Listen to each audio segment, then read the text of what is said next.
വയനാട്ടിൽ തന്നെ മനുഷ്യ വന്യജീവി സംഘർഷം ഏറ്റവും രൂക്ഷമായ വനമേഖലകളിൽ ഒന്നാണ് ഈ ഇരിളം ഫോറസ്റ്റേഷൻ പരിധിയിലുള്ള പ്രദേശങ്ങൾ. കാടും ജനവാസ മേഖലയുമൊക്കെ ഇടകലർന്ന് കിടക്കുന്ന പ്രദേശങ്ങളാണ്. സൗത്ത് വയനാട് ഡിവിഷനിൽ ചെതലയം റേഞ്ചിൽ ഉൾപ്പെട്ട മേഖലയാണ്. ഇവിടെ ഈ വേനൽക്കാലത്ത് 13 ബ്രഷ് വുഡ് ചെക്ക് ഡാമുകളാണ് വനം വകുപ്പ് നിർമ്മിച്ചത്. അതോടൊപ്പം 2 കുളങ്ങൾ, നേരത്തെ ഉണ്ടായിരുന്ന കുളങ്ങളൊക്കെ നന്നാക്കി മൃഗങ്ങൾക്ക് വെള്ളം ഉറപ്പുവരുത്തി. അതോടൊപ്പം ഈ കുളങ്ങൾ ഉപയോഗിച്ച് ചുറ്റും നനയ്ക്കാനുള്ള പദ്ധതി കൂടി ഉണ്ടായിരുന്നു. അത്തരത്തിൽ പച്ചപ്പ് നിലനിർത്താനും വനം വകുപ്പ് വലിയ ശ്രമങ്ങളാണ് നടത്തിയത്. ഇതിൻ്റെ നോഡൽ ഓഫീസർ കൂടിയായിട്ടുള്ള ഡെപ്യൂട്ടി റേഞ്ചർ അബ്ദുൽ ഗഫൂറാണ് നമ്മളോടൊപ്പമുള്ളത്.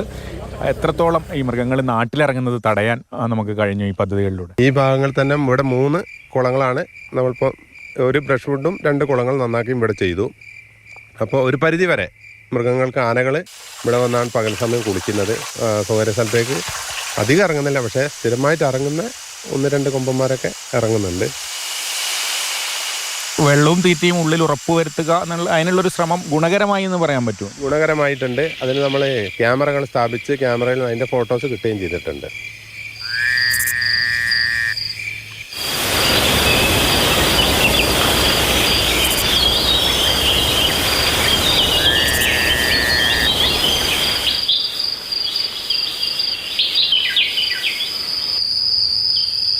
ഡിപ്പാർട്ട്മെന്റ് തന്നെയാണോ ചെയ്തത്, അല്ലെങ്കിൽ പൊതുജന പങ്കാളിത്തത്തിലാണോ ഈ ബ്രഷ് വുഡൊക്കെ ചെയ്തത്? ഒരു NGO ടീം വന്നിട്ടുണ്ടായിരുന്നു. ബാക്കിയെല്ലാം സ്റ്റാഫും വാച്ചർമാരുമാണ് ചെയ്തത്. പുല്ലിന്റെ ലഭ്യതയൊക്കെ ഉറപ്പുവരുത്താൻ എന്ത് നടപടികളായിട്ട്? ഈ പ്രാവശ്യം ഒരു മോട്ടോർ വാങ്ങിയതായിരുന്നു, പെട്രോൾ ഉപയോഗിച്ചിട്ട്. ഞങ്ങൾ നനച്ച് വന്നപ്പോഴത്തേക്കും മഴ പെയ്തതുകൊണ്ട് അത് പിന്നെ അല്ലാതെ തന്നെ പുല്ല് മുളച്ചു വന്നു. ഇരുളം മേഖല ഉൾപ്പെടുന്ന സൗത്ത് വയനാട് ഫോറസ്റ്റ് ഡിവിഷനിൽ 60ഓളം ചെക്ക് ഡാമുകളും 10ലധികം കുളങ്ങളുമാണ് നിർമ്മിച്ചത്. വയനാട് വന്യജീവി സങ്കേതത്തിൽ 205 ജലസംഭരണികളും 45 ചെക്ക് ഡാമുകളും ഒരുക്കി. വേനൽ മഴ നേരത്തെ എത്തുക കൂടി ചെയ്തതോടെ വയനാടൻ കാടുകൾ ഈ വേനൽക്കാലത്ത് പച്ച പുതച്ച് തന്നെ നിന്നു. ഷമീർ മച്ചിങ്ങലിനൊപ്പം കമൽ, മാതൃഭൂമി ന്യൂസ്, വയനാട്.